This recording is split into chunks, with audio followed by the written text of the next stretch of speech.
그리고 마지막 막내는 놔놓고 누구한테 맡기느냐면 장남한테 맡기고 죽는 거예요. 네, 장남한테 맡기고 죽는 거예요. 네, 계획 세울 필요가 없어요.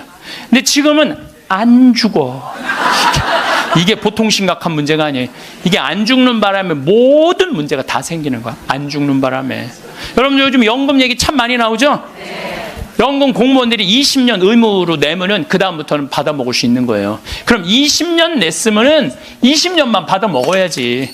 120살까지는 몇 년 받아 먹을 것 같아요? 60년 받아 먹는 60년. 여러분들 나라 망할 것 같아요? 안 망할 것 같아요?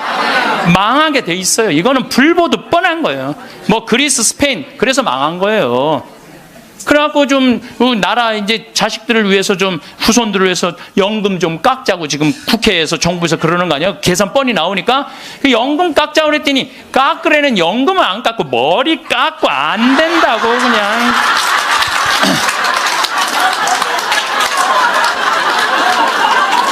아니 누가 연금 깎자고 그랬지 머리 깎자고 그랬어? 그런데 여러분들 이게 웃지도 울지도 못할 일이에요. 웃지도 울지도 못할 일이야. 이게 지금 우리나라가 지금 무대책이야. 무대책. 아무 대책이 없는 거야. 그래서 연금 문제에 걸리지. 치매가 우리나라가 지금 58만 명이에요. 여러분들 35살 때 죽을 때 치매 걸려요? 이땐 치매 걸릴 시간도 없어요. 근데 지금 80, 90 방에 가만히 앉아있으면요 네가 누군지 내가 누군지도 모르고 그냥 이러고 있는 거예요. 네가 누군지 내가 누군지도 모르고. 그러면 치매가 이렇게 있으면은 이 한 집에 5, 6 매달려 있다고 보면은 300만 명이 치매 때문에 고통을 겪고 있는 거예요. 모든 문제는 안 죽어서 생기는 문제예요.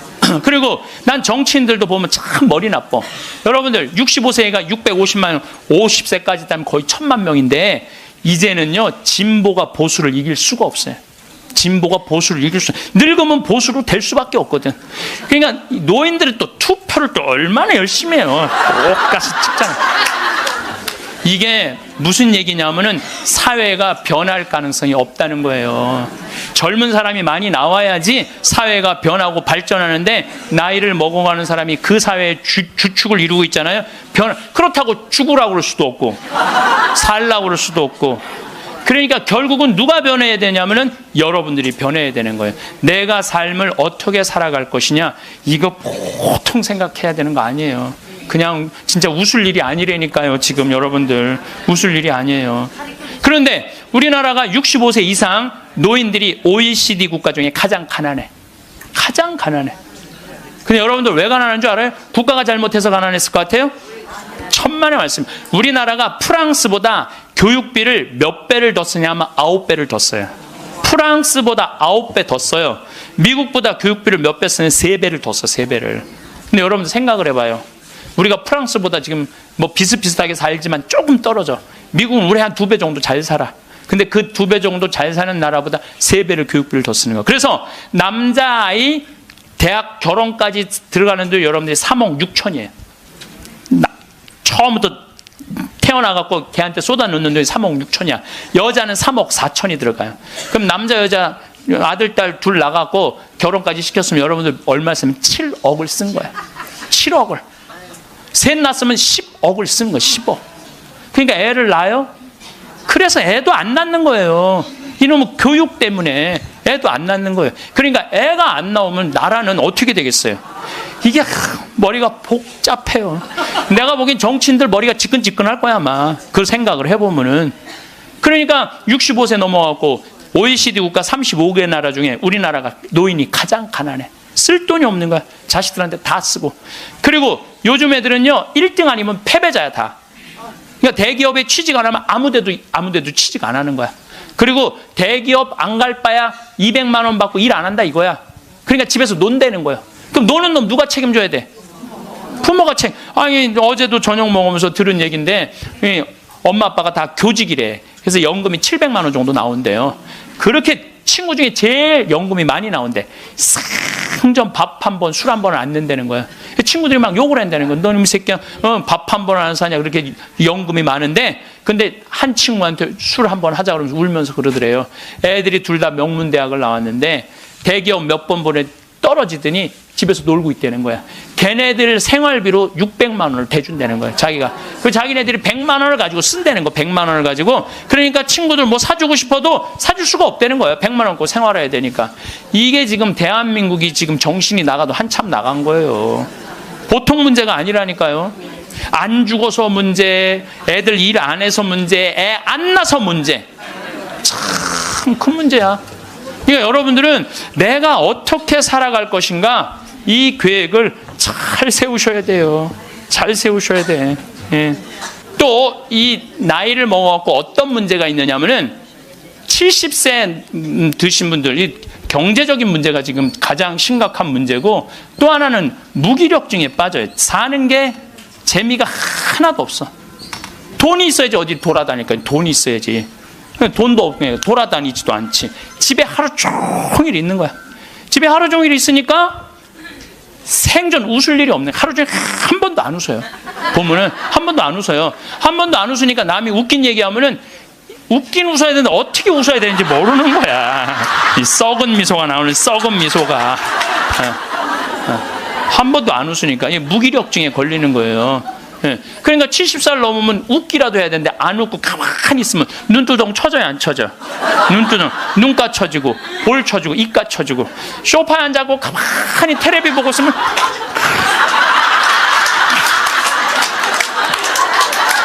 소파에 앉아고 텔레비만 째려보고 있는 거예요. 아니 텔레비가 뭘 잘못했다고. KBS 한번 째려보고, MBC 한번 째려보고, SBS 한번 째려보고, 평화방송 한번, 평화방송 볼 때 더 째려봐. 저 무슨 얘기하는 건가. 뭐 애들 다 떠나고 여러분들 애들 다 떠나고 남편하고 있으면 뭐 깨가 쏟아질 것 같아요? 깨 안 쏟아져요. 신혼 때나 깨가 쏟아지는 거지. 소파 앉아 이렇게 있는데 남편이 지나가면은 투명 인간이 지나가나 보다.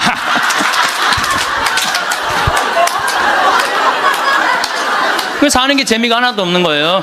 그 어떤 신부님하고 수녀님이 눈보라를 맞아갖고 산을 가는데 헤매다가 이제 오두막집을 발견한 거예요. 발견했는데 다행히 침대가 하나 있고 그 다음에 침낭이 있는 거야. 담요는 이제 바닥 옆에 있고. 그래서 신부님이 수녀님 침대가 하나밖에 없으니까 나는 남자니까 수녀님은 침대에서 주무시고 나는 침낭에서 자겠다고. 그래갖고 이제 이렇게 이제 겨우 이제 그 어른 몸을 녹이고 신부님이 침낭에 이렇게 자꾸로 올고 잘라고 그러는데 수녀님이 신부님 저 너무 추워요 그러는 거예요. 그래갖고 신부님 어떻게 해? 자꾸를 열고 다시 나가갖고 담요를 하나 이제 갔다가 이제 수녀님 덮어줬어. 수녀님 이제 따뜻할 거라고. 그래갖고 이제 다시 이제 들어와갖고 이제 침낭을 딱 이렇게 해갖고 좀 잠을 막 들어갈 때 수녀님이 신부님 저 정말 추워요 그러는 거예요. 짜증이 나는데 어떻게 해? 남자인데. 그래갖고 다시 이걸 열고 다시 담요를 하나 수녀님 덮어. 수녀님 진짜 이제 따뜻할 거라고. 그래갖고 이제 겨우 잠을 일어나. 신부님 저 정말 추워요 그러는 거예요. 신부님이 딱 일어나서 수녀님 사실은 여기 우리 둘밖에 없다. 아무도 우리 둘이 있는 거 모른다. 그러니까 수녀님 우리 부부처럼 오늘 밤을 좀 지내자. 그랬더니 수녀님 아우 좋아요 그랬어요. 수녀님이 아우 좋아요. 아유 좋아요. 그래서 그럼 부부처럼 하는데 내가 지금부터 말을 좀 하겠다. 수녀님, 그 수녀님 말을 내가 빼겠다. 당신 자꾸 짜증나게 할 거야? 그 빌어먹을 담요 당신이 갖다 덮어. 나 잠 좀 자게 나도 좀. 여러분들 부부가 이게 다정하게 이렇게 살다가 늙으면 좋은데 서로 맨날 짜증이 나느니 뭐 지겹대느니 이런 소리 하면은요 늙어서 한 집에 살아도요 있으나 마나요. 있으나 마나야. 하루 종일 혼자 텔레비. 그래 이제 저녁에 며느리가 어머니 식사하세요. 방문 땅땅 두들겼는데 또 이 시어머니 또 전기세 또 불은 깜깜하게 꺼내. 째려보던 눈빛 그대로 파란 텔레비 불빛에 밥 먹으라고 이렇게 째려보면요 며느리가 심장이 땅땅 떨어지는 거예요. 사람은요 눈꼬리가 올라가지 이쁜 거야. 입꼬리가 올라가지 이쁜 거예요. 그래서 젊은 사람이 웃을 때 시원한 게 눈꼬리가 올라가고 입꼬리가 올라가서 시원한 거예요. 내가 이렇게 이렇게 젊은 사람은 눈에 확 떠요. 눈꼬리 쫙 올라가고 입꼬리 올라가서. 또 또 나한테 강의 들어오면 그냥 와? 신부님한테 온다고 연필로 막.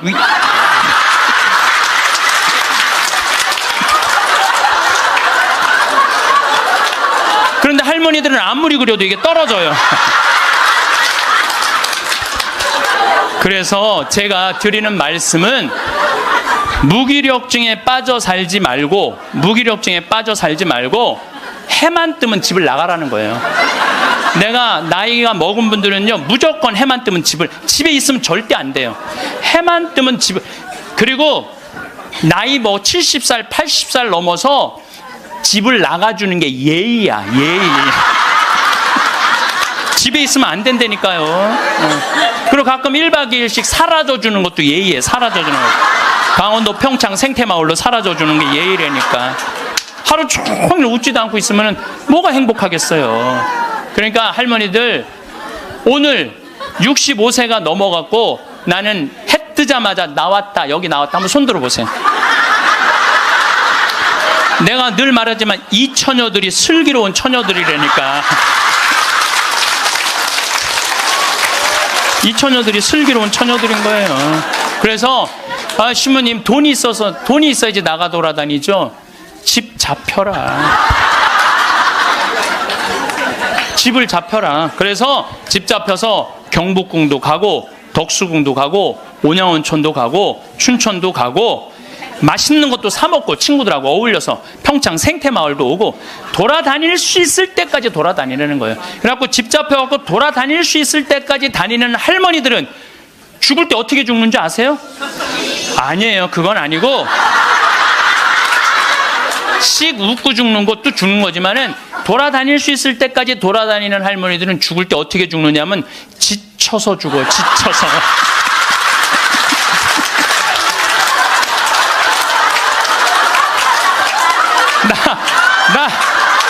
그러니까 95살쯤 돼갖고 나 도저히 못 돌아다니겠다. 나 힘들어서 도저히 나 이제 가야 되겠다. 그러면서 씩 웃으면서 죽는 거, 지쳐서. 근데 어떤 사람들이 사람을 미치게 만드느냐 하면 돈 쓰는 거 무서워갖고 뒷방에 가만히 앉아있는 거예요. 뒷방에 가만히 앉아있으면은 여러분들 그 다음에 허벅지 근육이 풀려요. 허벅지 근육이 풀리면 그 다음에 하는 일은 누워서 똥 싸는 거예요. 똥 싸는 거예요. 그 다음에 그 집에 할머니가 똥을 싸기 시작하면 그 집은 기쁨은 다 사라지는 거예요. 냄새가 얼마나 기분 나쁘게 하겠어요. 본인도 괴롭지만 그걸 옆에서 지켜보는 사람들. 그러니까 여러분들 자식을 위하는 거는요, 자식 걱정하는 게 아니에요. 자식을 위하는 건 내가 마지막까지, 죽기 직전까지 내 발로 화장실 가주는 게 정말 자식을 위하는 거예요. 그러니까 마지막까지 화장실을 가주기 위해서는 뭐 해야 돼? 운동해야 된다. 운동. 제가 말씀드리는 거. 운동. 네, 운동. 여러분들 2살 때 자랑스러운 게 뭔지 알아요? 똥오줌 가르는 거예요. 2살 때 자랑스러운 건 똥오줌 가르는 거예요. 3살 때 자랑스러운 건 뭐냐면 이가 나는 게 자랑스러운 거예요. 그렇죠? 12살 때 자랑스러운 건 뭐냐면 또래 친구가 있는 게 자랑스러운 거. 그때 엄마 아빠 필요 없어. 또래 애들이랑 막 뛰어놀고 다녀. 18살 때 자랑스러운 건 운전을 할 줄 아는 게 자랑스러운 거예요. 20살 때, 20대 때 자랑스러운 건 애인이 있는 게 자랑스러운 거예요. 애인이 있는 게. 35살 때 자랑스러운 건 돈을 버는 게 자랑스러운 거예요. 50살 때 자랑스러운 건 뭐가 자랑스러운? 돈이 많은 게 자랑스러워요. 60살 때 자랑스러운 건 뭐가 자랑스러운지 알아? 애인이 있는 게 자랑스러워. 그때도 애인이 있어. 자랑스러운 거예요. 70세 때 자랑스러운 건 뭔지? 운전을 할 줄 아는 게 자랑스러워. 75살에 자랑스러운 건 같이 여행 다닐 친구가 있는 거, 같이 밥 먹을 수 있는 친구가 있는 게 자랑스러워요. 80세 때 자랑스러운 건 뭔지 아세요? 이가 남아있는 게 자랑스러워. 이가 남아있는 게. 85세 자랑스러운 게 뭔지 알아요? 똥오줌을 가릴 줄 아는 게 자랑스러운 거예요. 85이 돼서도 내가 똥오줌을 가릴 수 있다. 그건 자식들한테 최고의 선물이에요. 그래서 뭐를 하라? 운동을 해라. 이 운동 얘기부터는 다음에 내가 강의를 여러분들한테 하도록 하겠습니다. 이전에는 40살, 50살까지 살 때는 치매가 뭔지, 노년의 외로움이 뭔지도 모르고 살았어요. 그런데 이제는 70, 80, 100, 110살까지 살면서 점점 사는 게 재미가 없어져요. 그래서 나이가 들면은 뭐가 드느냐면 무기력증이 든다고 말씀을 드렸어요. 여러분들 사는 게 재미가 하나도 없고 무기력증에 빠지면 그 다음에 오는 건 우울증이에요. 이제 병으로 발전해요. 우울증이 오고 나면 그 다음에 오는 건 자살밖에 없어요. 그래서 우리나라 그 할머니들 65세 이상 할머니들 그 우울증을 조사해 보면은 부부가 같이 노년에 살면 우울증이 21% 온대요. 그리고 자식하고 살면 27%가 온대요. 그러니까 여러분들 늙어서 자식들하고 살면은 행복할 것 같죠? 아니요. 행복하지 않아요. 그러니까 여러분들 나는 늙어서 자식한테 효도받고 산다? 아니에요. 나이를 70, 80, 90 넘어가면서 자식하고 살면은요, 서름받고 섭섭하고 또 내 마음 몰라주고 내가 저를 어떻게 키웠는데 나를 이렇게 무시해? 자기 오래 사는 줄 모르고 섭섭한 것만 생각해요. 자기 오래 사는 줄 모르고 섭섭한 것만 생각해요. 그러니까 자식하고 살면은 우울증에 더 많이 걸리는 거예요. 그러니까 여기 계신 여러분들은 늙어서 자식하고 한 집에서 산다는 생각은 아예 머릿속에서 빼버려야 돼요. 빼버려야 돼. 또 문제는 혼자 살면은요, 이 우울증은 41%로 늘어나요. 혼자 살면. 누가 뭐라 그래도 늙어서는 부부가 같이 사는 게 제일 좋아요. 누가 뭐라 그래도. 그러니까 여러분들 지금 여기 60, 70 되신 분들, 50 되신 분들도 마찬가지예요. 내가 지금 자식 걱정하고 뭐 며느리 걱정하고 손자 걱정하고 손녀 걱정할 때가 아니라니까요. 네. 남편 걱정하고 아내 걱정해야지 자식들 걱정할 일이 아니에요. 여러분들 이번에 니마 그 강을 건너지 마오, 그거 보셨어요? 네, 보셨죠? 저는 그 니마 그 강을 건너지 마오를 우리 직원들하고 보면서 저는 참 많이 울더라고요. 많이 울었죠, 여러분들도. 근데 난 그 우는 게 이해가 안 가. 왜 울어? 여러분들 할아버지 98, 조병만 할아버지, 할머니 89, 강계열 할머니. 여러분들 89, 89살에 눈 오면 눈싸움하고 놀고 그렇잖아요. 낙엽 떨어지면 낙엽 가지고 놀고, 꽃 피면 꽃 꽂아서 머리에 꺾어주고, 냉이 씻을 때 물에 물장구 치고 놀고. 여러분들 89살, 이 98살에 그렇게 산다는 건요, 늘 내가 강의 때 말하는 대로 사는 분이에요. 얼마나 행복해요. 저는 그 두 분의 이렇게 사는 모습을 보면서 참 보기 좋더라고요. 저렇게 마지막에 아름답고 경치 좋은 데서 자식들하고 안 살고 그 부부가 같이 그렇게 한복 꼭 같은 색깔 입고 얼마나 좋아요. 100살까지 그렇게만 살 수 있다면 여러분들 그건 대복을 탄 거예요. 저는요, 중간에 무슨 장면이 나오느냐 하면은 이 할머니 생일날 자식들이 와서 밥을 먹다가 싸워요. 싸우는 거 보셨죠? 네. 뭐 네가 한번 아버지 아팠을 때 병원에 모시고 갔냐, 전화라도 한번 했냐. 그 싸우는 걸 보면서 많은 사람들은 가슴 아프게 생각을 하는데 전 전혀 그렇게 이건 여러분들 모두의 일이에요. 앞으로 대한민국의 모든 집에서 일어날 일이에요. 그리고 나는 그 자식들 100번 이해가 돼요. 100번 그 자식들 이해가 돼요. 여러분들 생각을 해보세요. 98이면 아들이 68살이야. 아들이 68살이면은 자기도 힘들어. 자기도 70에 들어섰는데 98살 먹은 아버지 언제 챙겨요? 98 먹은 아버지. 여러분들 생각을 해봐요. 예, 여러분들 딸이 하나 있는데 40살까지 시집도 안 가고 80 다 된 내 옆에 붙어 살아. 그럼 그 딸 이뻐요, 미워요? 그리고 그냥 돈이라도 벌어오면 좋은데 돈도 안 벌어와. 돈도 안 벌어오고 계속. 그리고 이런 우리나라 캥거루족이 몇 명이냐면은 100만 명이래요. 그러니까 어머니가 70, 80이 다 됐는데도 그 어머니 등골에 붙어서 빼먹는 거야. 자기는 돈도 안 벌고. 여러분들 그런 딸들이 자기가 독립하지 않고 계속 부모 힘들게 하면 그 딸 밉잖아요. 그럼 입장을 바꿔놓고 생각해보자 이거야. 내 나이가 60이 됐는데 아버지가 100살 되도록 안 죽고 계속 내 등에 붙어 살면은 60 먹은 자식은 힘들 것 같아요? 안 힘들 것 같아요?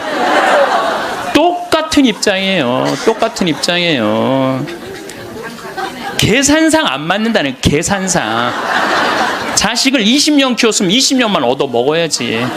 근데 이제는 20년 키우고 40년, 50년, 60년 얻어 먹는다니까요. 지금 50살 되신 분들은 110살까지 산다고 말씀드렸죠? 그러면은 지금 50살 된 분들 110살까지 살면은요, 60살서부터 자식 기대고 산다면은요, 몇 년 얻어먹는 거야? 50년 얻어먹는, 50년. 지금 40살들은요, 120살까지 사는 거야. 그럼 60살서부터 자식 기대서 얻어먹고 산다면은요, 60년 얻어먹는 거야. 20년 기껏 키우고 난 다음에. 60년 얻어먹는 게 말이 돼요? 그러니까 이제는 자식하고 산다는 거는, 자식이 늙어서 나를 책임진다는 건 상상도 하지 말라는 거예요. 누가 책임져야 돼? 내 인생은? 내가 책임지는 수밖에 없어요. 아니, 제가 늘 드리는 말씀이지만은, 저는 고등학교 3학년 때까지 어머니 아버지가 저를 키웠어요. 저는 우리 집 막내로서 정말 사랑 많이 받고 자랐어요. 그 신학교 들어가니까 누가 날 키워줬어? 교회가 날 키워줬어. 신학교, 교회가. 신부되고 보니까 너무 고마워. 그래서 20년 동안 나 키워준 어머니 아버지한테 은혜를 갚으리라. 내가 받은 만큼은 돌려주리라. 그래갖고 내가 신부 돼갖고 첫 사목 활동비 받았을 때 45만 원인가 받았어요. 그 24년 전에요. 어머니 25,000원, 아버지 25,000원 용돈 드렸다니까요. 그렇게 20년 동안 한 달도 안 빠지고 용돈 드렸어요. 그 4년 전에 끝났어. 4년 전에 계산 끝났어요. 그런데도 어머니 아버지가 갈 생각을 안 하네. 아버지 85, 어머니 83인데 너무 정정하신 거예요. 근데 저는 괜찮아요. 왜냐하면 여러분들, 저는 사실은 어머니 아버지를 전 참 많이 사랑해요. 이제는요, 자식이 효도로 부모를 모시는 시대는 끝났어요. 자식이 부모를 얼마나 사랑하느냐가 결정적이에요. 너무 사랑하면 보고 싶잖아. 자꾸 같이 있고 싶고. 사랑은 그거 아니에요? 보고 싶고 같이 있고 싶고. 그러니까 아버지가 85이 돼도 어머니가 83이 돼도 항상 머릿속에는 시간만 되면 아버지, 어머니 보러 가고 싶다. 이 생각을 좀 갖고 있어요. 이건 효도의 차원이 아니에요. 사랑의 차원이지. 그러니까 나는 또 어머니, 아버지가 살아있는 게 좋아. 왜냐하면 어머니, 아버지 죽으면 아무도 없잖아요. 마누라가 있어, 자식이 있어, 누가 있어. 어머니, 아버지 죽으면 끝인데. 그래서 내가 어머니, 아버지한테 꼭 하는 말이 있어요. 올해도 가서 말씀드렸어요. 어머니, 아버지, 내가 70에 은퇴하니까 앞으로 딱 20년만 더 살아라. 그럼 아버지 105, 어머니 103이야. 그러니까 딱 20년만 더 살고, 그땐 내가 안 붙잡겠다. 그땐 죽어도 된다. 저는 상관없는데 여러분들은 상관이 있어요. 왜 상관이 있느냐 하면은, 70살 된 여러분들, 50, 60살 된 여러분들은 지금 나도 힘들지만 자식 결혼시켜줘야지, 또 책임져야 될 게 얼마나 많아. 그런데 늙은 어머니, 아버지, 90, 100살 된 어머니, 아버지까지 살아있다면은 이건 너무 힘든 거예요. 너무너무 힘든 거예요. 그러니까 인생이 즐거운 게 아니라 인생이 온통 짐이야, 짐. 그러니까 온통 짐이 되기 싫으면은요, 여러분들, 짐이 되기 싫으면요, 내 인생은 이제 내가 책임지는 거예요. 내 인생은. 그리고 여기 80 넘으신 분들 가운데 자식이 전화 안 한다고 섭섭해하지 말아요. 자식이 전화 안 한다고.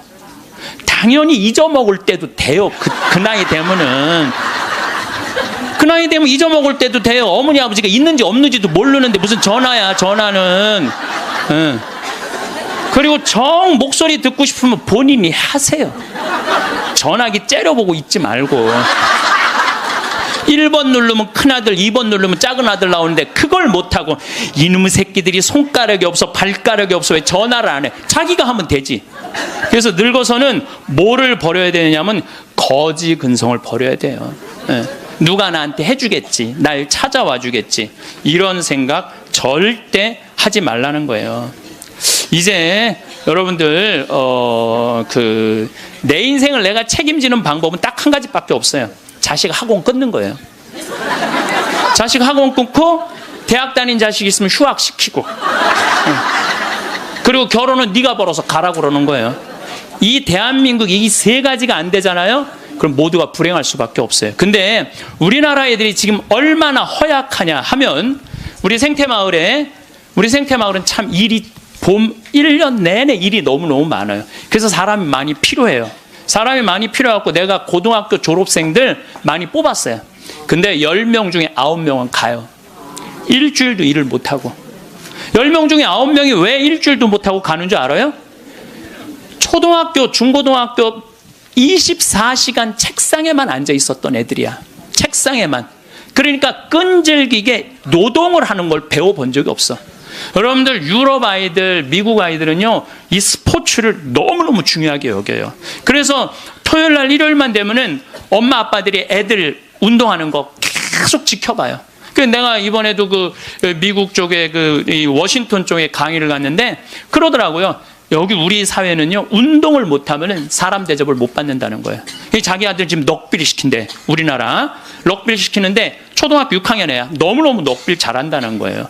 그러니까 그 럭비 데리고 다니는 게 일이야. 그러니까 걔네들은 기본 끈기가 있는 거야. 운동을 하니까. 근데 우리나라 애들은 운동이 어디 있어? 국어, 영어, 수학 외우느냐고 그냥 대학교 때까지 책상에 앉아 있는 거야. 이런 애들이 생태마을에 와서 아침 9시부터 저녁 6시까지 일을 해봐요. 못 견뎌요. 뭐 하루 만에 가는 놈, 이틀 만에 가는 놈, 일주일 만에 가는 놈. 제가 그 돌아가는 아이들을 보면서 이거 큰일 났구나. 대한민국 이거 큰일 났구나. 전부 머리 쓰는 일만, 그것만 일이라고 생각하고 노동을 귀하게 여기자. 여러분들 노동을 귀하게 여기지 않으면요, 그 사회는요 끝나는 수밖에 없어요. 로마가 왜 망했어요? 자기 나라 지키는 용병 다 용병 갖다 써갖고 망한 거예요. 우리나라도 지금 외국인 노동자들 엄청나게 들어오잖아요. 그러니까 중소기업에 가보면 전부 사람이 없다고 난리야. 그런데 국가에 보면은 지금 애들 캥거루족이 100만 명에 취직 못하는 애들 200~300만 명이 넘게 집에서 그냥 노는 거야. 아무 일도 안 하고 엄마 돈 빼먹는 거죠. 엄마 아빠 등골 빼먹는 거예요. 그거는 엄마 아빠의 등골만 빼먹는 게 아니라 80, 90까지 살 엄마 아빠 등골까지 다 빼먹는 거예요. 이게 여러분들 보통 심각한 문제가 아니에요. 대한민국 지금 심각해요. 자식들한테 돈 다 뺏긴 노인들, 쓸 돈이 없어서 집 안에만 그냥 박혀 있는 거예요. 공원에 나가 이렇게 장기 바둑 두는 데 기웃거리다가 집에 들어오는 할머니들 참 많아요. 결국 사는 맛 하나 없이 사는 노인들이 극단적으로 자살이라는 걸 선택할 수밖에 없어요. 여러분들 우리 이 가톨릭 안에 자살은 구원받을 수 없다고 그러잖아요. 마지막을 자살로 삶을 마감하면 어떻게 해요? 우리나라가 10만 명당 평균 자살 숫자가 31명이에요. 근데 참 재미난 통계가 있어요. 60대는 10만 명당 51명으로 늘어요. 그러니까 나이를 먹을수록 더 많이 자살하는 거죠. 70대는 몇 명으로 늘어나냐면 79명으로 늘어나요. 70대는 79명. 80대는 몇 명으로 늘어나냐면 127명으로 늘어나요. 80대는. 그러니까 80대가 돈 없지, 자식 안 찾아오지, 병들었지, 결국은 우울증 걸려서 선택하는 거는 자살밖에 없다는 거예요. 왜 삶을 그렇게 마감하냐 이거예요. 근데 이게 다 여러분들 욕심 때문에 그래요. 욕심 때문에 애들을 망치는 거예요. 여러분들 지금 이 초등학교 학생들이 오늘 굉장히 많이 왔는데, 이거 굉장히 막 아주 이거 획기적인 일이 지금 벌어졌어요 지금. 이 초등학생들이 쟤네들이요 선행학습을 학원에 가서 한 번 하고 집에서 숙제하고 그리고 학교 가면은요 선생님이 가르친 게 재미가 하나도 없대요. 세 번째 공부하니까. 세 번째 그러니까 선생님이 존경스럽지가 않은 거야. 그래서 쟤네들이 학교 다니는 게 재미가 하나도 없는 거예요. 여러분들 학교 다니는 게 재미가 없는 애들이 나중에 어떻게 될 것 같아요? 컴퓨터 게임에 빠지는 거예요. 근데 그게 선행학습이 누구 때문에 벌어지는 거냐? 대한민국의 부모들 때문에 그래요. 내만 1등 시키고 싶은 이 욕심, 이게 대한민국을 병들게 하고 아이들 병들게 하고 그것만에 거기에 학원비 들어가는 건 내 노년의 이 연금을 다 쏟아붓는 거야. 그래서 마지막에는 자살을 선택할 수밖에 없어요. 대한민국이 건강해지려면요, 제가 농담으로 하는 얘기가 아니에요. 학원 끊고 대학 휴학시키고 지금 저기 집에서 노는 놈들 전부 공장에 취직시켜갖고 일시켜야 돼요. 그래야지 대한민국이 건강하게 살아가요. 여러분들도 살 끼고 자식들도 살 길이 그거예요. 여기 어느 외로운 노인의 글이 하나 있는데 참 모든 인생이 다 들어있어서 제가 여러분들한테 한번 읽어드릴게요. 3년 전 마누라가 세상을 떠난 뒤 나는 외로움을 견디다 못해 함께 살자는 아들의 청을 받아들였다. 여러분들 지금 할머니 할아버지들 집에서 할머니 할아버지들 보면 많이 싸우죠. 많이 싸우죠. 그게 얼마나 큰 행복인지 몰라요. 싸우는 것도 행복이에요. 싸울 남편도 없잖아요. 그럼요, 그거 얼마나 외로운데요. 외로울 수밖에 없어요. 나는 내가 강의 때 핸드폰 울려도 한 번도 신경질을 부린 적이 없어. 내가 나는 아늑하고 편안한 아들네 집에서 학교 간 손자들과 직장에 나간 아들과 며느리가 돌아오는 저녁 때를 기다렸다. 그러니까 자식 집에 들어가서 살아도요, 혼자인 거예요. 혼자인 거예요. 아이들이 있어 집안 분위기가 활기찰 것이라고 기대했지만 손자 녀석들은 학교에서 돌아오자마자 늘 숙제하느라고 바빴다. 공부하느냐고 할머니 할아버지랑 놀아줄 시간 없다는 얘기예요. 하루에 한 번 저녁 시간에 온 식구가 모였는데 식사 분위기는 대체로 딱딱했다. 가끔 어린 손자가 학교에서 일어난 일을 얘기하며 깔깔대면 제 어미가 할아버지 앞에서 떠들면 못 써 하고 야단을 쳤다. 사실 나는 녀석들이 짓거리는 일이 즐거웠는데 말이다. 차를 마실 때라도 두런두런 이야기를 나누면 좋으련만 아들이 아버님 늦었습니다. 이제 그만 주무시지요 하고 말하면 나는 잠이 오지 않아도 내 방에 가야 했다. 감옥이 있죠. 감옥. 바깥에 나가고 혼자 있을 수도 없고 자식하고 산다고 행복한 게 아니라니까요. 그러던 어느 날 이웃 노인 몇 사람과 오래간만에 즐겁게 마작을 하다가 시간 가는 줄 몰랐다. 그러다 저녁에 퇴근한 며느리에게 그 노인들 식사를 같이 부탁했는데 며느리가 진수성찬을 차려올렸다. 그런데 이튿날 아침이었다. 아들이 미리 말도 없이 손님을 청하면 어떡하냐면서 앞으로 그러지 마세요라고 말했다. 언젠가부터 나는 자주 배가 고팠다. 금방 밥을 먹어도 또 배가 고팠는데 냉장고에 내가 먹을 만한 간식이 없었다. 그래서 나는 매일 늙은 행상한테서 만두를 3상자씩 사 먹었다. 그 뒤로는 뱃속이 편안했고 하루 종일 목소리를 쓰지 않는 나로서는 만두 장수와 이야기 나누는 일도 즐거웠다. 여러분들 늙으면은요, 이 만두 장사랑 얘기 나누는 것도 즐거워. 나하고 누가 말만 해줘도. 그래서 우리 생태마을에 전화해갖고 할머니들요, 무지하게 통화 오래 하는 할머니들 많아요.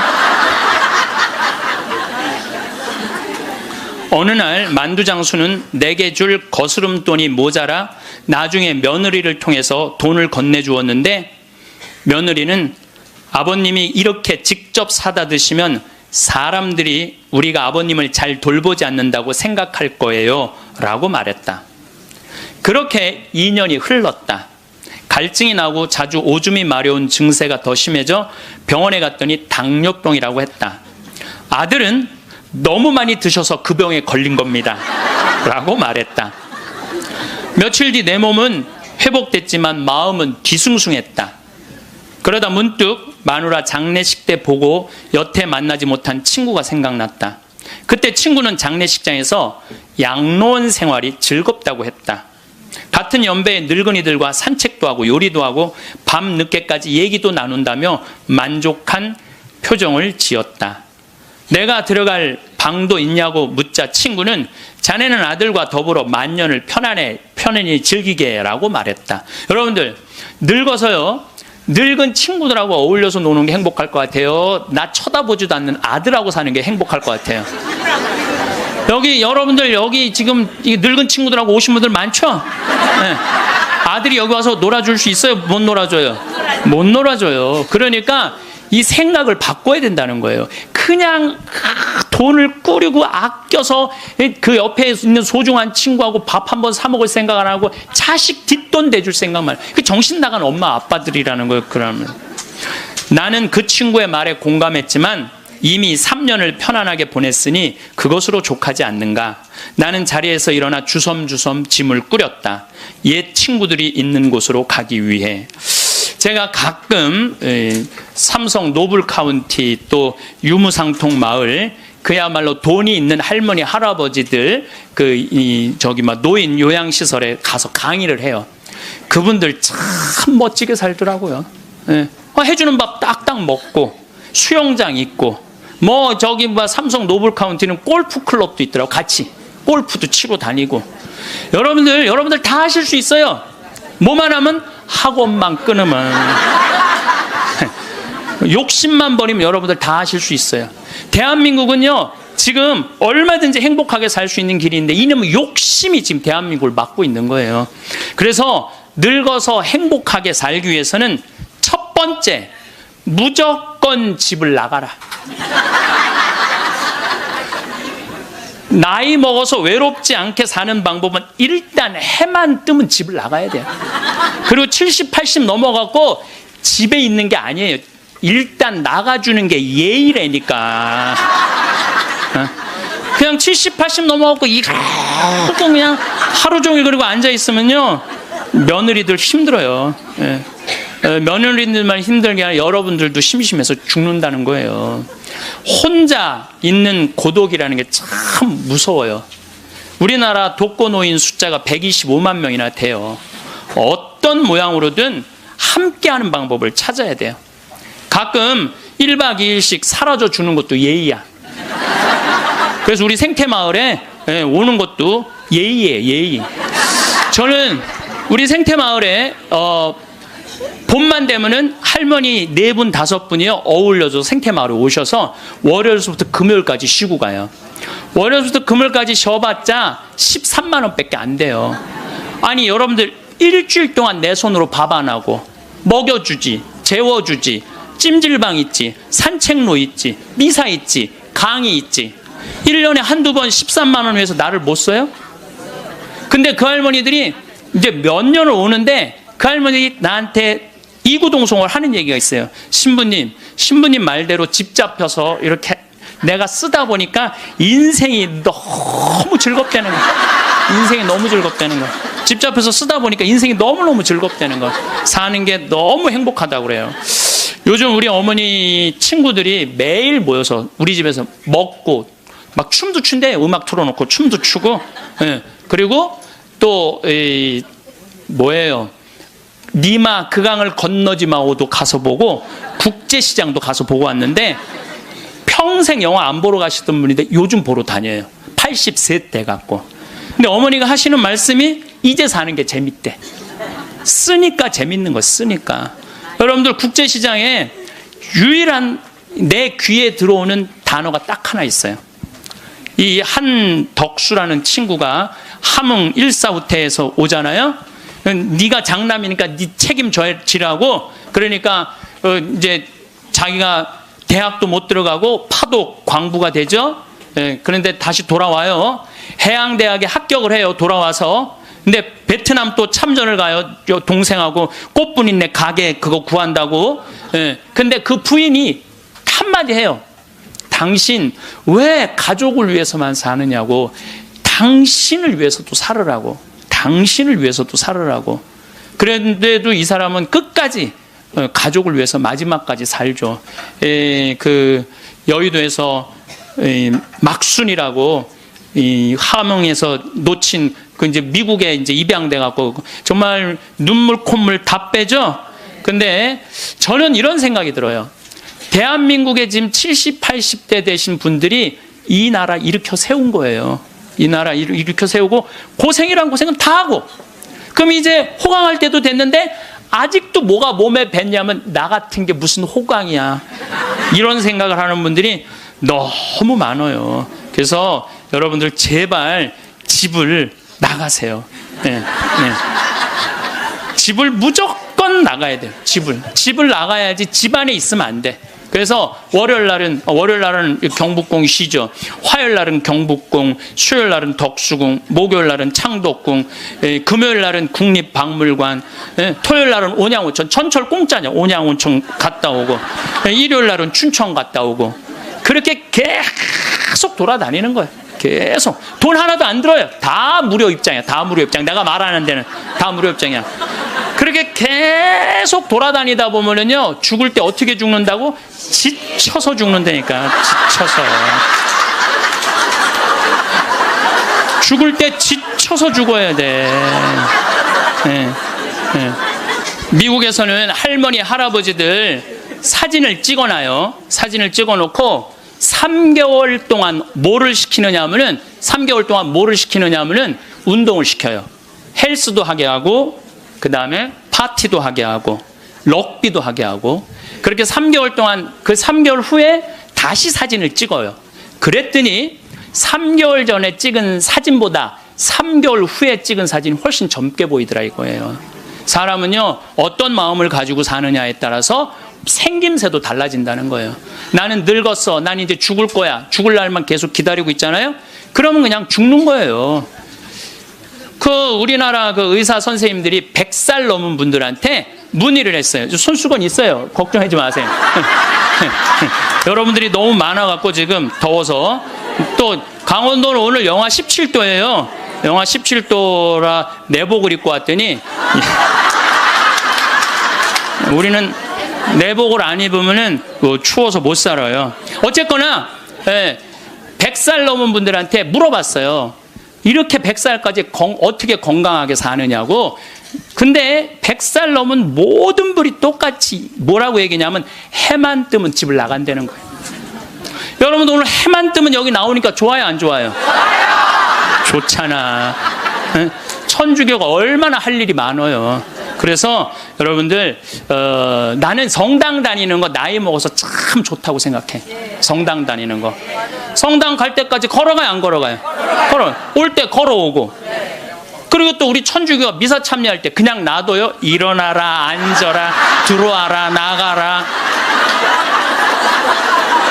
얼마나 많이 시켜, 미사 때마다. 그리고 여러분들 나이 먹어서요, 이렇게 많은 사람들 속에 어우러져 있으면은요, 자기가 의식이 젊어진대요. 그래서 뭐가 안 걸리냐면 치매가 안 걸리는 거예요. 치매가. 그래서 레주하는 할머니들이 되게 자다가 돌아가신대, 많이.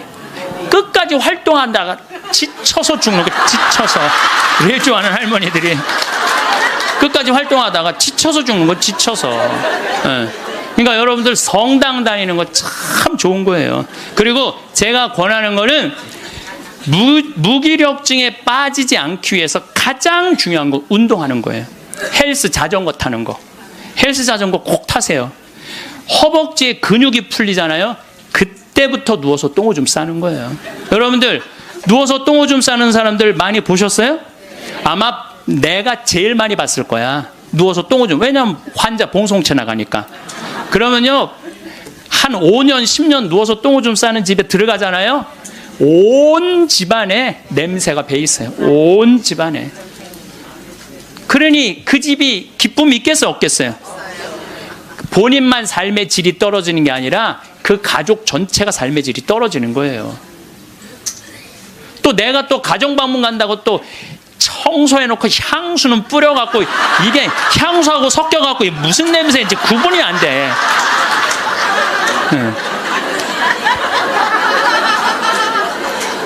여러분들 나이 먹어갖고 미국은요, 제가 이거 여러 번 봤어요. 미국은요 90살이 넘어서 다리가 풀려갖고 거동을 못하는 분들한테 의사가 약 처방 안 해요.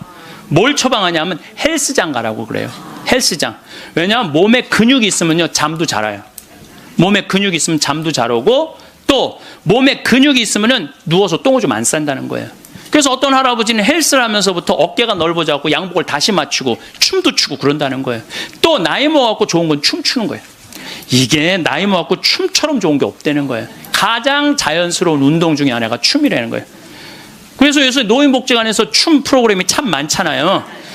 가서 춤만 추세요. 또 눈이 맞아갖고 막 뭐 결혼을 하느니 마느니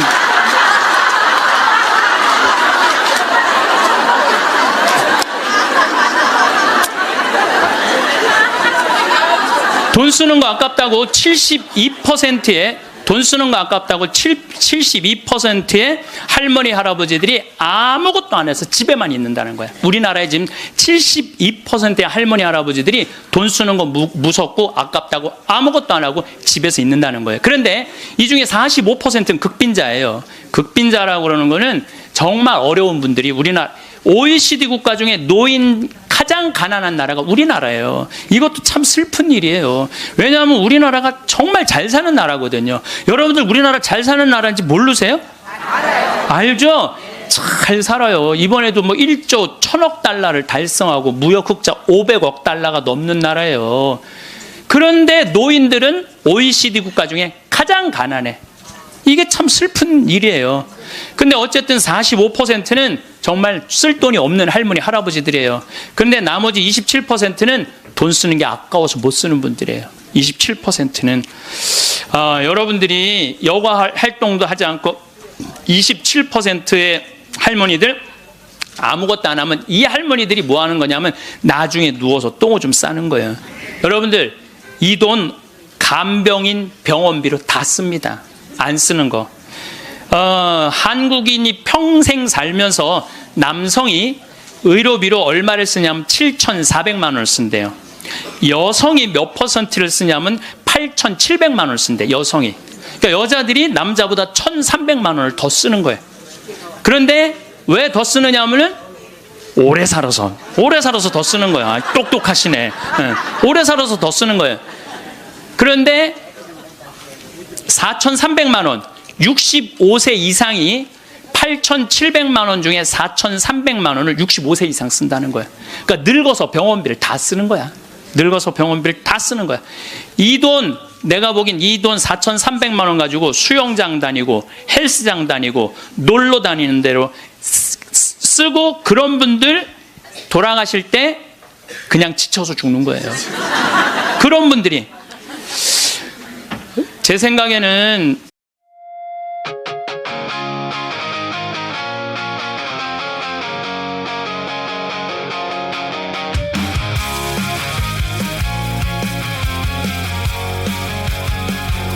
Alarm goes off, I hit ignore.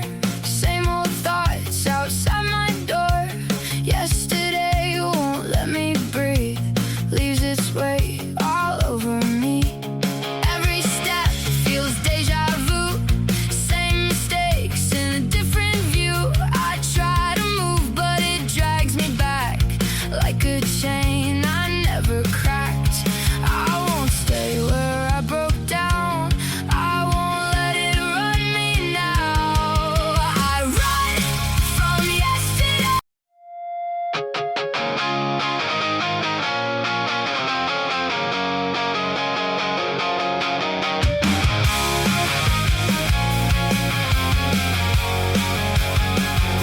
Alarm goes off, I hit ignore.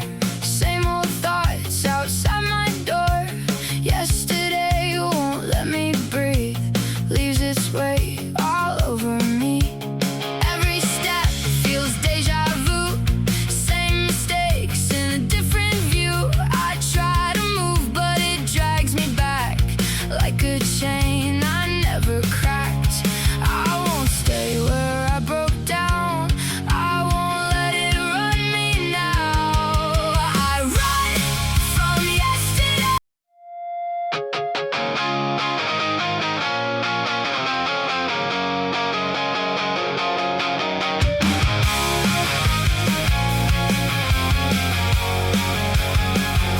Alarm goes off, I hit ignore. Same old thoughts outside my door.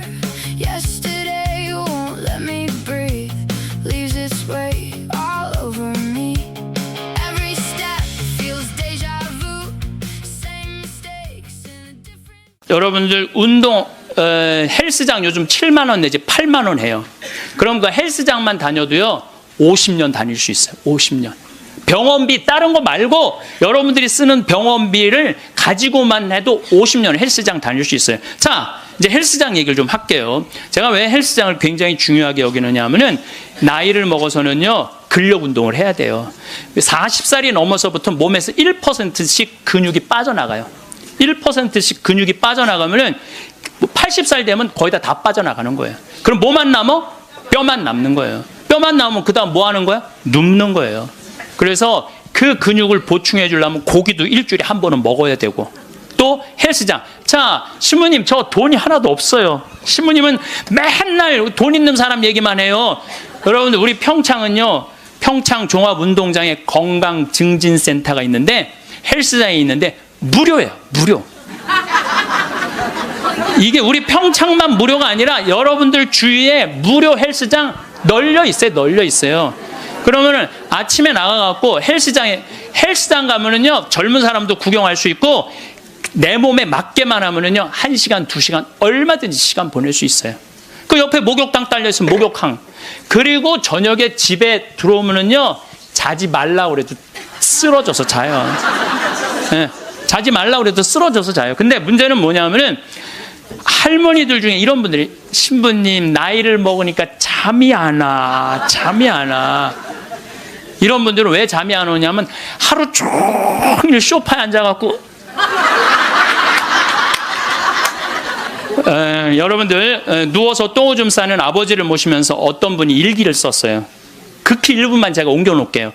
이 참 내용이 참 가슴이 참 짠해요. 이 더 기가 막힌 내용도 있는데, 내가 이 방송이라 정말로 정말 우리들이 들을 만한 객관적인 내용만 쓴 거예요. 얘네들은 계속 먹고 마시고 노는 거예요. 계속. 제가 미국 강의를 가보면은요, 얘네들이 하는 거는 정말로 먹고 마시고 노는 일이에요. 유럽, 북유럽 애들은 말할 것도 없고 학교 가서도 계속 놀아요. 우리처럼 학원 가갖고 영어, 수학 막 계속 뭐 글쓰기, 뭐 웅변 그런 걸 하는 게 아니라니까요. 그런데 놀랍게도 핀란드 고등학생은 하루에 4시간 공부하는데 우리나라 애들은 하루에 8시간 반을 공부를 해요. 그런데 수학 점수가 핀란드 애들은 544점이고 우리나라 애들은 542점이에요. 4시간 공부하는 애들하고 8시간 반 공부하는 애들하고 수학 시험을 보는데 누가 더 잘 보느냐면은 핀란드 애들이 훨씬 잘 본다는 거예요. 이게 무슨 얘기냐면 여러분들이 자녀들 학원 보내는 거 다 쓸데없는 데다 보내고 있는 거예요. 그 시간에 애들이 학원 가서 뭐 할 것 같아요? 휴대폰 갖고요, 게임하고 친구들하고 노는 거예요. 그 시간에 애들 학원 가 있다고 여러분들이 그걸 교육이라고 생각하는 이 대한민국이 불행한 거죠. 그 시간에 엄마 아빠랑 맛있는 음식 만들어 먹고 손잡고 소풍 다니고 눈 바라보고 같이 놀았다면은 걔네들은 건강하게 살았을 거예요. 근데 엄마 아빠하고 그랬던 적이 하나도 없어. 여러분들 사람이 커서요, 어렸을 때 가장 기억에 많이 남는 게 뭔지 아세요?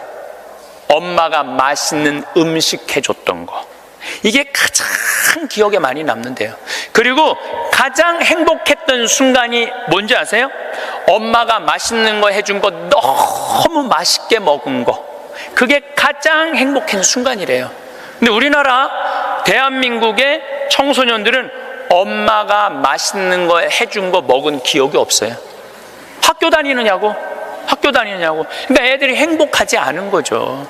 애들은 그냥 서울대학 가야 되니까 경쟁을 해야 돼. 서울대학 가야 돼. 놀 시간이 어딨어.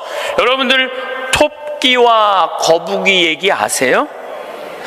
이거 참 웃기지도 않는 얘기 여러분들이 알고 있는 거예요.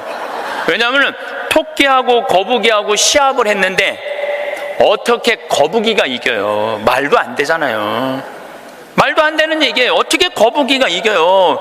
이렇게 발바닥도 땅바닥에 있고 이렇게 가는 거북이가 그냥 뛰어다니는 토끼를 어떻게 이겨요? 2000년 전 이솝우화 얘기예요. 그러니까 2000년 동안 사람들은 거북이가 빠른 줄 알고 있어, 사람들은. 근데 요즘 새로운 일이 벌어졌어요. 그 후손 토끼가 생각해보니까 너무 자존심 상하는 거야. 아니 이 빠른 우리가 거북이한테 진다는 걸 모든 사람들이 알고 있다는 게 너무 웃기잖아요. 그래갖고 토끼가 거북이한테 도전장을 내요. 다시 시합하자. 2차전을 벌이자. 2차전을 벌이자. 그래갖고 거북이가 생각해 보니까 아이 뭐 니네들은 이 토끼들은 막 뛰어야 되기 때문에 심장이 너무 빨리 뛰기 때문에 쉬어야 돼. 그래서 얘네들은 반드시 뭐가 필요하냐면 토끼 잠이 필요해요. 토끼 잠을 자야 돼 얘네들은. 그러니까 거북이는 믿는 구석이 있어. 너 또 토끼 잠 잘 거니까 시합해도 우리가 분명히 이길 것이다. 그래도 거북이가 생각해 보니까 그래도 준비를 해야 될 것 같아. 그래서 거북이도 어떤 준비를 하냐면은 나도 토끼처럼 뒷다리를 똑바로 세우는 훈련을 이제 하기 시작한 거예요.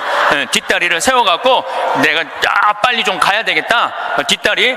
그리고 생각해 보니까 거북이한테 최고 치명은 뭐냐면 두꺼운 등딱지야. 그래서 등딱지를 가볍게 갈기 시작했어요. 병원 다니면서 나 좀 갈아줘라. 이거 좀 가볍게. 그래갖고 준비를 충분히 했어요. 드디어 2차전이 시작이 됐어요. 아니나 달라 토끼가 총알같이 뛰어나갔죠. 근데 거북이는 뒷다리를 이제 세워놨으니까 거북이도 만만치 않잖아요. 쫙 가면서 믿는 구석이 있어서 어떤 믿는 구석이 있었느냐면은 이제 분명히 저 나무 밑에서는 토끼 잠을 잘 것이다. 그래갖고 토끼가 딱 보니까 역시 멀리서 지가 뒷다리를 세워봤자지. 그래갖고 쫙 오는데 자도 될 것 같아. 딱 잠을 자면서 내가 1시간만 자야지, 2시간 잘 거야, 1시간만 자야지. 그런데 이제 거북이는 지나갔어. 지나가면서 네가 그러면 그렇지, 네가 토끼 잠을 자야지. 딱 어느 정도 중간까지 갔는데 토끼가 깨어난 거예요. 2시간 잘 거 1시간 훈련을 열심히 했으니까 1시간 만에 딱 깨어나갖고 거의 결승점 도달점에 총알같이 토끼가 지나간 거예요. 그리고 거북이가 가다 보니까 토끼가 지나간 거예요. 그래서 이제 토끼가 이 불명예를 씻었어요. 드디어 이제 모든 이 짐승계에는 드디어 토끼가 이겼댄다. 걔가 토끼잠을 줄여갖고 그 거북이를 이겼댄다. 근데 이제 누가 슬프기 시작했느냐면 거북이가 슬프기 시작했어요. 내가 지다니, 이건 있을 수 없는 일이다. 내가 2000년 동안 거북이의 그 성실성 하나로 거북이가 토끼를 이겼다고 모든 세상이 다 알고 있는데 내가 이게 지다니, 이건 있을 수 없는 일이다. 절치부심한 거북이가 다시 토끼한테 도전장을 냈어요. 한 번 더 붙자. 3세판이다. 3세판. 한 번 더 붙자. 토끼가 그래? 뭐 그러면은 귀양 내가 명예를 씻으려면 완전히 씻어야 되니까 한 번 더 붙자. 이번에 거북이는 아무리 생각해도 뒷다리 갖고는 안 될 것 같아. 앞다리까지 세우는 훈련을 한 거야. 이거를 이렇게 똑바로 세우는 훈련을 한 거야. 그래갖고 정말 피나는 훈련을 해갖고 근육을 다 세웠어요. 그리고 생각해보니까 이 등딱지는 갈아서 될 게 아닌 것 같아. 현대 세계가 왔으니까 저기 우주 비행선에 쓰는 아주 가벼운 합금판 뚜껑이 있다는 얘기를 듣고 그걸 가갖고 갈았어요. 이제 이 뚜껑을 너무너무 가볍게. 토끼 못지않게 이제 이 속력이 났어요. 근데 거북이가 아무리 생각해도 그거 갖고 안 될 것 같아. 그래서 마지막 한 수를 가지고 있었어요. 분명히 토끼가 저 나무 밑에서 잘 거니까 저 나무 밑에 수면제를, 분말가루를 설치를 해둬갖고 리모컨으로 터트리면은 완전히 내가 보낼 수 있다. 비장의 카드까지 준비해놓고 이제 도전장을 내민 거죠. 토끼는 아무리 생각해도 이번에 지면은 이게 다시는 회복할 수 없을 것 같아요. 그리고 토끼는 어떤 훈련을 했느냐 하면은, 어떤 훈련을 했냐면 토끼잠을 안 자고 목표 지점까지 가는 훈련을 했어요. 토끼잠을 안 자고. 그래갖고 드디어 3차전이 벌어졌어요. 3차전이 벌어져갖고 출발을 했는데 토끼가 보니까 거북이가 옛날엔 뒷다리만 세웠는데 이제는 앞다리까지 세워갖고 뛰는데 이게 만만치가 않은 거예요. 내가 정말로 자면 안 된다. 죽어라고 뛰면서 나무 밑에 도착했는데 너무 졸렸지만 그걸 극복하고 뛰어갔어요. 아니 리모컨까지 다 설치하고 이제 터트리기만 하면 이제 완전히 재워갖고 그 토끼잠으로 이기려고 그랬는데 리모컨 터트릴 시간이 없는 거예요. 이건 해보지도 못하고 져버렸어 거북이가. 그러니까 거북이가 뭐가 왔느냐면 우울증이 왔어요. 우울증이 야 내가 저 토끼한테는 정말로 어떻게 해볼 도리가 없단 말인가. 너무 우울증이 슬퍼갖고 이제 자살까지 생각을 했어요. 근데 할아버지가 그 손자 거북이를 보고 이런 말을 해요. 거북아, 손자야, 슬퍼하지 말아라. 너 토끼가 몇 년 사는 줄 아냐? 잘 모르는데요. 토끼는 그렇게 죽어라고 뛰기 때문에 토끼 수명은 7년이다. 7년. 근데 우리 거북이들은 수명이 얼마인 줄 아냐? 우리 거북이들은 할아버지가 지금 몇 살이에요? 내가 지금 190살이다. 우리 거북이는 느리기 때문에 수명이 200살이다. 너는 느린 게 네 본질인데 왜 토끼이길라고 그 되지도 않는 뒷다리 앞다리 세우고 왜 그렇게 인생을 힘들게 사느냐? 너는 천천히 사는 게 너의 운명이다. 그 생각을 해보니까 가만히 생각해 되지도 않는 시합을 2000년 동안 한 자기 거북이하고 토끼, 그게 웃긴 거예요. 그래서 이 거북이는 천천히 다니고 자기의 그 본성에 따라 사니까 사는 게 너무너무 즐거워요. 그러니까 느린 게 빠른 것보다 훨씬 좋구나. 빠르면 7년밖에 못 사는데 느리니까 200년을 사니까 아무리 토끼가 빠르면 왜 빨리 죽는데. 그런데 지금 대한민국은 우리 자녀들을 거북이로 안 키우고 뭘로 키우냐면 토끼로 키우고 있어요. 토끼로 7년밖에 안 살릴 생각을 하고 토끼로 키우고 있어요. 그렇게 가장 큰 희생자가 된 사람이 누구냐면은 사도세자예요. 여러분도 사도세자 얘기 알죠? 네, 사도세자가 언제 죽었느냐면 1762년 이모년에 5월 13일 날 뒤주에 들어가고 5월 22일 날 죽었어요. 8일 동안 있다가. 그런데 이 사도세자는 아버지가 영조인데 아버지의 첫째 아들이 효장세자가 있었는데 9살에 죽어요. 9살에 죽다가 다 40이 넘어서 아들 하나를 얻어요. 이게 바로 이선, 정조는 이산, 정조의 아버지인 사도세자의 진짜 이름은 이선이에요. 사도세자는 죽고 난 다음에 영조가 불러준 이름, 슬픔을 생각해라, 생각살자, 슬플 도자, 그래갖고 사도세자고 진짜 이름은 이선이에요. 그러니까 40이 넘어서 아들을 하나 얻었으니까 효장세자가 죽고 난 다음에 너무너무 슬펐는데 이 영조는 이 아들이 너무너무 귀했던 거야. 그래갖고 2살에 사도세자 책봉을 해요. 근데 얘가 얼마나 똑똑했느냐 하면은 2살 때 왕자라는 한자를 보고 아버지가 이게 무슨 자냐? 그러면 아버지를 가르쳤어요. 이게 아버지 자다. 왕자를 보고. 세자짜리를 보고 이거는 무슨 자냐? 이건 나다.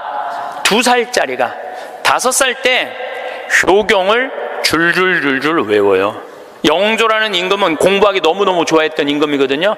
그러니까 이게 진짜 똑똑한 놈 만들어 보겠다고, 똑똑한 놈 만들어 보겠다고 선생을 몇 명을 들이냐면 20명을 들여요. 그래갖고 아침, 점심, 저녁으로 가르치는 거야. 계속 가르치는 거야. 그리고 이제 시험을 아버지가 나와서 보는 거예요. 너 사서삼경에 이게 무슨 뜻이냐?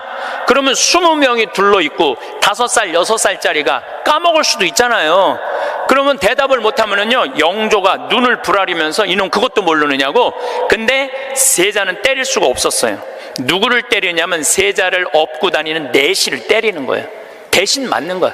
그러니까 여러분도 어린아이가 생각을 해봐요. 내가 문제 하나 못 맞추면은 저 내시들이 두들겨 맞으니 얼마나 이 스트레스를 많이 받아요. 그런데 7살, 10살 때는 칼싸움 하는 거 좋아하잖아요. 저도 어렸을 때 맨날 산에 가고 나무 잘라갖고 맨날 칼싸움 해갖고 여기 맨날 여기 찢어지고 그랬던 기억나요. 이 선은 상궁들하고 칼싸움을 해요. 그걸 본 영조는요, 이 상궁들을 때려 죽여요. 그냥. 그걸 보고 이 사도세자는 너무너무 무서웠던 거야, 아버지가. 그런데 딱 12살이 되면서 사도세자는 공부하기가 싫어요. 그래서 이때부터 책만 보면 머리가 지끈지끈 아픈 거예요.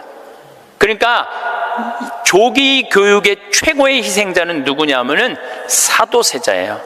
그러니까 아버지는 공부를 가르치는데 아들은 공부하기가 싫은 거야. 그리고 얘가 키가 엄청나게 커요. 사도세자가 뭐 세자 그래갖고 나만큼 조그만 줄 아는데 키가 1m 막 80대고 청룡도를 휘두를 정도로 힘이 좋았다는 거. 관우가 청룡도를 휘두르고 그랬다는 거예요. 말도 잘 타고 화살도 잘 쏘고. 근데 아버지는 그게 너무너무 싫었던 거야, 그렇게 하는 게. 근데 아버지하고 점점 갈등을 일으키면서 광증에 시달려요. 미쳐갖고 나중에는 마지막에 자기가 데리고 있었던 뭐 시종들 100명을 죽여요. 마음에 안 들면 칼로 쳐 죽이는 거예요.